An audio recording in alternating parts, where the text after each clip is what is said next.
The format of the conference allows me to say what I really think about international security issues.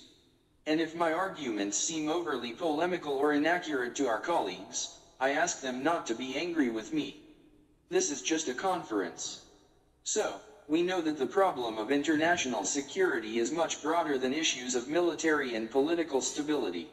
It includes the sustainability of the world economy, overcoming poverty, economic security, and the development of intercivilizational dialogue. This comprehensive, indivisible nature of security is also expressed in its basic principle. The security of everyone is the security of all. As Franklin Roosevelt said in the early days of the Second World War, "Wherever peace is broken, peace everywhere is threatened and endangered." So what is a unipolar world? No matter how much they sugarcoat the term, in practice it means only one thing. It is one center of power, one center of strength, one center of decision-making. It is a world of one master, one sovereign. And this is ultimately destructive not only for all those who are inside this system, but also for the sovereign himself, because it destroys him from within. And this, of course, has nothing to do with democracy, because democracy is, as you know, the power of the majority taking into account the interests and opinions of the minority.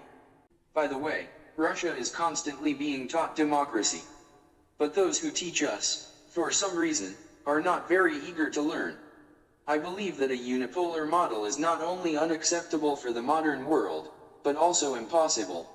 And not only because in a unipolar leadership in the modern world, exactly in the modern world, there will be insufficient military, political, and economic resources. But more importantly, the model itself is unworkable, because it is not and cannot be based on the moral and ethical basis of modern civilization. Everything that is happening in the world today is a consequence of attempts to introduce this very concept in world affairs, the concept of a unipolar world. And what is the result? Unilateral, often illegitimate actions have not solved a single problem. Moreover, they have become a generator of new human tragedies and hotbeds of tension. Judge for yourself. Wars, local and regional conflicts have not diminished, and at the same time, so-called American light forward bases appear in Bulgaria and Romania. 5,000 bayonets each. It turns out that NATO is moving its advanced forces towards our state borders. And we, strictly complying with the treaty, do not react in any way to these actions. I think it is obvious that the process of NATO expansion has nothing to do with the modernization of the alliance itself or with ensuring security in Europe. On the contrary, it is a seriously provoking factor that reduces the level of mutual trust. And we have a fair right to ask frankly against whom this enlargement is against. And what happened to the assurances that were given by Western partners after the dissolution of the Warsaw Pact? Where are those statements now? Nobody even remembers them. But I will allow myself to remind this audience what was said.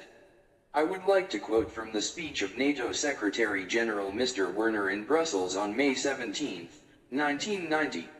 He said then, "The very fact that we are prepared not to station NATO troops outside the territory of the FRG gives the Soviet Union firm security guarantees." Where are these guarantees? There is a lot of talk today about fighting poverty. What is actually happening here? On the one hand, financial resources are allocated for programs to help the poorest countries, and sometimes not insignificant financial resources. But honestly, and many people here know it too, they are often under the absorption of the companies of the donor countries themselves. But at the same time, on the other hand, developed countries maintain subsidies in agriculture and restrict access to high technologies for others. And let us call things by their proper names. It turns out that charitable aid is handed out with one hand, while the other hand not only preserves economic backwardness, but also collects profits. Emerging social tensions in such depressed regions inevitably lead to the growth of radicalism and extremism, fueling terrorism, and local conflicts. We very often, and I personally very often hear calls from our partners, including our European partners, for Russia to play a more and more active role in world affairs. In this connection, I will allow myself to make one small remark. It is unlikely that we need to be pushed or incentivized to do so. Russia is a country with more than 1,000 years of history, and it has almost always enjoyed the privilege of pursuing an independent foreign policy. We are not going to change this tradition today. At the same time, we see clearly how the world has changed, and we are realistic about our own capabilities and our own potential.